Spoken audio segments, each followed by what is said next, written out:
Guys पर तशरीफ फरमा मजलिस इत्तेहाद। मैंने आज का एक जलसा एक इंतखाबी जलसा है, चुनावी रैली है। जैसा आप तमाम को पता है, देगलूर में चुनाव है नगर परिषद का 2 दिसंबर को।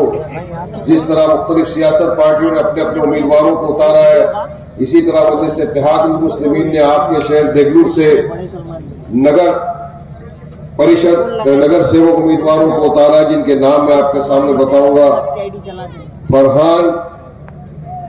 फरहानुद्दीन, प्रणीता, अजीत, सूर्यवंशी, सलमान मोहतरम बीच में आएंगे। मुख्तलिफ सियासत पार्टियों ने उम्मीदवार भी उतार दिए, सब आपके पास आ भी रहे हैं। अब इस चुनाव में देखने वाली बात है कि इधर एक तरफ महायुति की सरकार वाले लोग लड़ रहे हैं, जिसमें बीजेपी है, अजीत पवार है, शिंदे साहब है। तो इस तरफ कांग्रेस है, समाजवादी है, दिगर अपने आप को सेक्युलरिज्म का चैंपियन बोलने वाली पार्टियां हैं, और एक तरफ बीच में इनके मजलिस इत्तेहादुल मुस्लिमीन है। नाम इनके साथ है ना इनके साथ है, हम देगलूर के अवाम के साथ खड़े हुए हैं। अब एक एक करके सबकी पोल खोलूंगा तो आपको भी समझ में आएगा कि मजलिस को वोट देना क्यों जरूरी है। जब तक खोलेंगे नहीं इनकी पोल, तब तक इनके दिमाग में है ना वो जनता नहीं है। तब टैक्स से कान के नीचे दो ना, तब बत्ती खुलती है बराबर से। इनको लगता है कुछ भी करेंगे, कोई आएगा भी है, जिगर भी है, गुर्दा भी है, ताकत भी है, और तुमको हराने की सबसे ज्यादा ताकत मजलिस इत्तेहादुल मुस्लिमीन रखती है। फंड तुम नहीं देंगे, ये फंड दादा आपने कहां से लाया?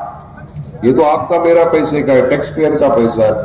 आप इसको कैसा बोल रहे हो कि फंड नहीं देंगे? मगर दादा एक बात आपको चैलेंज के साथ बोल रहा हूं, अगर मेरे देगलूर के नगर सेवक जीत के चुन के गए कॉर्पोरेशन में ना, तो फंड तुम्हारे हलक से खींच के निकाल के लेकर आएंगे यार, खींच के लाएंगे। कि बहुत बार हमने सुना है बड़े बुजुर्गों से भी कि बेटा जो चीज मांगने से नहीं मिलती उसको छीन के लेना पड़ता। मजलिस में ताकत है, फंड तुम्हारे पास है, पैसा तो तुम्हारे पास बहुत है। मैंने नरेंद्र मोदी देश के वजीर आजम ने स्टेज पे लेकर खड़ा कि अजीत दादा ने इतने करोड़ का घपला किया, हजारों करोड़ का ये हो गया। बाद में देवेंद्र फडणवीस ने कहा कि हम इनको जेल डालेंगे, इन जेल अजीत दादा चक्की पिसिंग एंड पिसिंग एंड पिसिंग, सब डायलॉग याद है आप लोग। लेकिन जैसे ही 3-4 महीने में करप्शन करके, पैसे की लूटमार करके, जैसे ही दादा गए बीजेपी में, दूध की तरह वॉशिंग पाउडर निरमा एकदम वॉशिंग मशीन में साफ सुथरे धुल के बन के बैठ गए। और अब हमको सिखाया जा रहा है कि हम फंड नहीं देंगे, आप देंगे, आपका अच्छा भी देगा। देखो बीजेपी ने एक तरकीब शुरू की है। बीजेपी को एक चीज तो समझ में आ रही है कि हमको मुसलमान वोट देगा नहीं, क्योंकि हम मुसलमानों को टिकट भी नहीं देते। और मुझे यकीन है कि जो मेरा कलमा दुआ वो भाई है, वो बीजेपी को कभी भी वोट तो नहीं ना कभी दिया है ना कभी देगा। उन्होंने एक षड्यंत्र रचा, तीनों ने बैठ के, फडणवीस, अजीत पवार, शिंदे साहब, तीनों बैठ गए, बोले यार कैसा इनको बांटे, ये तो ऐसे ही बटे हुए तो है ही, और कैसा इनको वोट में कैसा बांटे ये सोचो। तो एक टेक्निक लगाई कि अजीत दादा तुम आगे रहो, तुम मुसलमानों को अपनी तरफ आकर्षित करो। और हमारे पास है काफी लोग जो पैसों की, चंद सिक्कों की लालच में चले गए। कौम के दलाल कुछ थे जो जंप मार के चले गए, वहां पर अजीत दादा की गोद में जाकर बैठ गए, कुछ शिंदे साहब की गोद में जाकर बैठ गए। अब जहां जहां मजलिस इत्तेहादुल मुस्लिमीन अपने उम्मीदवारों को उतार रही है महाराष्ट्र में, वहां ये एनसीपी वाले, अजीत दादा की पार्टी वाले अपने मुसलमान उम्मीदवारों को खड़ा कर रहे हैं। पैसा दे दे के खड़ा किया जा रहा है उनको, बेटा पैसा ले, खड़ा हो जा। बोले दादा मुझे तो कोई जानता नहीं, क्या करूंगा, मैं 300 वोट तो ले सकता है ना, पैसा से 300 वोट ले, काट एमआईएम का और जीता बीजेपी। ये मंशा, ये इरादा लेकर आपके बीच में पूरे महाराष्ट्र के नगर परिषद में एनसीपी के कैंडिडेट्स को खड़ा किया गया है। आपका इनका वोट कटेगा, एमआईएम का, मुसलमानों का सेक्युलर वोट काट के पूरा फायदा किसको पहुंचाएंगे दादा? बीजेपी को। तो उनके अलायंस में ही है, उनके पार्टनर ही है वो। यह षड्यंत्र महाराष्ट्र के अंदर इन्होंने रचा। अब दूसरा, इन्हीं के जो अलायंस के अंदर पार्टनर है शिंदे साहब, शिवसेना, उन्होंने भी काफी मुसलमानों को टिकट दिया है चुनाव में लड़ने के लिए। लड़ो, जहां जहां एमआईएम खड़ी है उनके वोट को तकसीम करो, फायदा पहुंचाओ बीजेपी। और यही कर रहे हैं लोग। आपके बीच में गलत अफवाहें फैलाई जा रही है कि मजलिस के उम्मीदवार बिक गए, बैठ गए, सो गए। अरे नहीं, जो दिल में ईमान रखता है, खौफ खुदा रखता है, वो कभी बिकता नहीं है, झुकता नहीं है, याद रखना। और मजलिस के उम्मीदवार जो है ना, उनका वो जवाब अपने हाई कमांड को नहीं देता। हमारा कोई हाई कमांड नहीं है, हमारा सिर्फ एक ही हाई कमांड है जिसकी बारगाह में हमको जवाब देना है, वो अल्लाह सुब्हानहू व तआला है। वहां पे जवाब देना है हमको, और दुनिया और आखिरत दोनों में सवाल किया जाएगा। आप क्यों बिके, क्यों अपना जमीर को बेच दिया आपने? कोई बिका नहीं है, मगर ये सब जगह अफवाह फैला रहे, क्योंकि इनके पास बचा क्या है? डर और अफवाह फैलाने के सिवा इनके पास कुछ बचा ही नहीं है, सब तो खत्म हो गया है ये इनके पास। अभी जो शिंदे गट ने मुस्लिम कैंडिडेट डाले हैं महाराष्ट्र में, शिंदे साहब, कांग्रेस जो अपने आप को मुसलमानों का हमदर्द बताने वाली पार्टी, 125 साल पुरानी पार्टी, सेकुलरिज्म के चैंपियन, हम तो मुसलमानों के लिए ये कर देंगे, माइनॉरिटी के लिए हमने ये कर दिया, वो कर दिया। कौन मुसलमान को आंख दिखाकर बताएगा? ये इनके जो बोल वचन देते थे आके, आज ये कांग्रेस पार्टी ने पूरे महाराष्ट्र में मुख्तलिफ जगहों के ऊपर शिंदे साहब की शिवसेना के साथ गठबंधन कर लिया है। बैनर है, फोटो है, दोनों गठबंधन में आ गए। अब किसके साथ कांग्रेस ने गठबंधन किया, मैं आपको बताता हूं उनकी असलियत क्या है। मुझे यकीन है कि कोई भी, चाहे भारत का हो या विश्व का कोई भी मुसलमान, अपने हुजूर की शान में गुस्ताखी किसी कीमत पे बर्दाश्त नहीं करेगा, क्योंकि वह हुजूर मोहम्मद मुस्तफा सल्लल्लाहु अलैहि वसल्लम, जिसके सदके तुफैल में अल्लाह सुब्हानहू व तआला ने पूरी दुनिया बना दी, पूरी कायनात को बना दी, रहमतुल आलमीन बना के भेज दिया दुनिया में। जब मेरे आका के ऊपर बात आ गई तो फिर सियासत की 10 बार लाख मरता सियासत की कुर्सी को वारिस पठान नहीं चाहिए। ऐसी सियासत जहां मेरे हुजूर का सवाल आ गया। मगर कुछ चुनिंदा लोग, कांग्रेस के लोग, शिंदे के साथ गठबंधन में आए, क्योंकि ये शिंदे वो है जिसने मेरे आका की शान में गुस्ताखी किया था, जो गुस्ताख रसूल है, रामगिरी। मैं उसका नाम भी अपनी जुबान से नहीं लेना चाहता, क्योंकि फिर मुझे 3 बार कुल्ली करना पड़ता है, नापाक हो जाती है मेरी जुबान ऐसे मलून गुस्ताख का नाम लेने से। उसको सपोर्ट किया। हम तो औरंगाबाद से निकले, मुंबई गए, निवेदन दिया कि इसके खिलाफ एफआईआर दर्ज करो, इसको जेल में डालो, इसने हमारे प्रॉफिट के बारे में उल्टा सीधे अल्फाज इस्तेमाल किया है, इसने हमारे दिलों को ठेस पहुंचाई है, इसके खिलाफ कार्रवाई की जाए।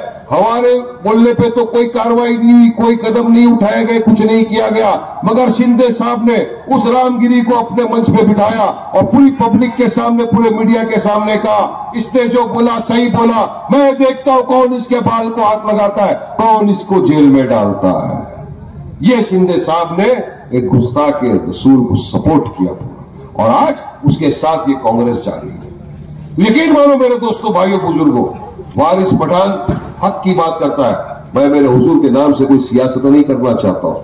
नहीं नहीं नहीं, मैं कोई सियासत नहीं करना चाहता, कोई सियासत काम नहीं करना चाहता, कोई सियासती बात नहीं करना चाहता। मैं सिर्फ आपके सामने ये बात लाना चाह रहा हूं, आपको बताना चाह रहा हूं मैं कि आप ऐसी पार्टी को सपोर्ट करेंगे जो गुस्ताख के रसूल का सपोर्टर है, या फिर ऐसी पार्टी के साथ जाएंगे जो आशिक रसूल है, वारिस पठान की पार्टी।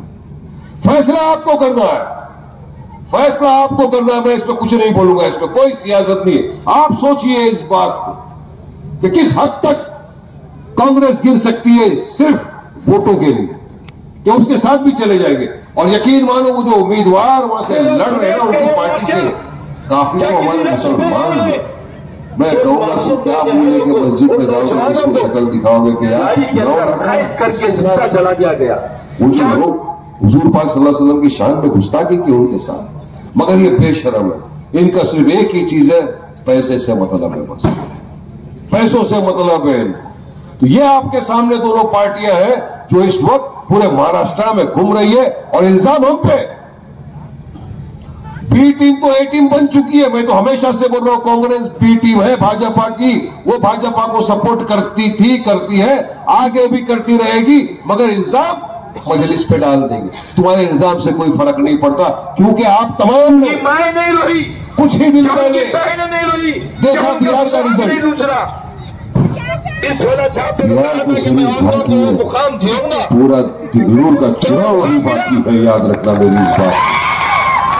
वहां तो सिर्फ ट्रेलर दिखाया था, अब दिग्लूर की आवाम पूरा पिक्चर दिखाएगी इनको इंशाअल्लाह होता है। वहां पर भी हमने इनको कहा, ये जो महाविकास अघाड़ी थी, कांग्रेस, तेजस्वी, आरजेडी, सबको बोला कि हमको साथ में अलायंस में लो ताकि मुसलमानों का विभाजन ना हो वोटों का। नीयत ये थी कि हमारे वोट का बंटवारा ना हो, विभाजन ना हो, तब आओ साथ में मिलकर लड़ेंगे बीजेपी को हराएंगे। हमने उनसे हम फिर भी सिर्फ 6 सीटें मांगी। 6 भी मैं आपको बताता हूं, जानना जरूरी है। 5 तो हमारे एमएलए थे ही, कोई तो आएगा, एक बार इलेक्शन में भी हमारा एमएलए जीता। तुमको अधिकार का हक था कि हम 6 सीटों पर अलायंस की बात करें। तमाम से बात की, कांग्रेस से बात की, तेजस्वी से बात की, मगर वो घमंड और गुरूर में इतने थे भाई। वो तो ये बोले थे आए क्यों लड़ने।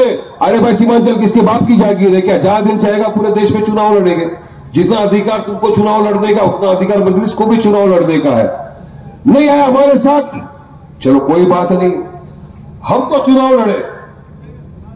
हम लड़े 26 सीटों के ऊपर, कांग्रेस लड़ी 61 सीटों के ऊपर, 10 से 12 सीटों के ऊपर यही कांग्रेस और तेजस्वी ने आरजेडी ने ग्रैंड अलायंस बनाया। साथ में फ्रेंडली फाइट करेंगे। फ्रेंडली फाइट मतलब ये है कि 12 सीटों के ऊपर ऐसा है कि एक जगह कांग्रेस खड़ी रहेगी, वहीं पर खड़ा रहेगा आरजेडी। तो दिल्ली में कांग्रेस वाला तेजस्वी को गाली बकेगा, आगे की कॉन्स्टिट्यूएंसी में जाके वहीं पर कांग्रेस की तारीफ करेगा। यह फ्रेंडली फाइट, नाटकबाजी दिखाया है लोगों ने लोगों को। इस नाटकबाजी में यह हुआ कि इनके लफड़े की वजह से वहां पर बीजेपी जीत गई और सत्ता में आके बैठ गई। कांग्रेस 61 सीट पर लड़ गई, सिर्फ 6 पे आ गई। मजलिस को वहां की आवाम ने दुआओं से नवाजा, मोहब्बतों से नवाजा, भरपूर वोटों से नवाजा। हमको 10 लाख के करीब वोट दिए और हमारे 5 एमएलए जीत के पटना की असेंबली के अंदर गया, अल्हम्दुलिल्लाह। अब बताता हूं, वोट कटवा के ऊपर भी आ रहा हूं। 5 हमारे जीते। एक हमारा कैंडिडेट था बलरामपुर का, युवा नेता था आदिल हसन, 80,000 वोट लिया। 80,000 वोट छोटी बात नहीं है। 80,000 वोट लिया उसने। उसको पहले डिक्लेयर किया जीता 260 वोट से, बाद में रिकाउंटिंग में उसको हरा दिया गया। और हराने वाला कौन? उसके वोट काटने वाला कौन? सिर्फ 380 वोट से काटने वाला कौन था?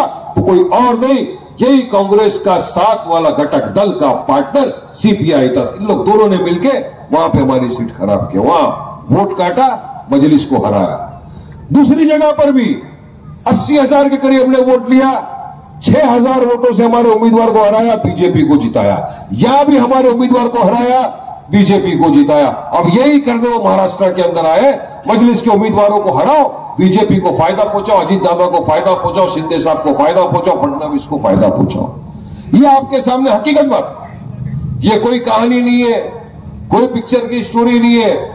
रियल स्टोरी जो 15 दिन पहले हुई है पूरे भारत के अंदर, मैंने आपके सामने लाकर रख दिया कि असली वोट कटवा कौन है। और अब इनकी नीयत में आ गया है कि सेम फॉर्मूला उनको आजमाना है यहां पे लाकर, क्योंकि इन्होंने देख लिया अगर मुसलमान को कोई हरा सकता है तो वो सिर्फ मुसलमान ही हरा सकता है। औरंगाबाद में भी इन्होंने ये किया। हर तरफ जहां जहां मजलिस के उम्मीदवार खड़े रहते हैं, ये पैसा दे के अपने उम्मीदवार को खड़ा करते हैं, वो उसका उम्मीदवार हमारे वोट काटता है, फायदा पूरा पहुंचाते हैं बीजेपी को जाकर।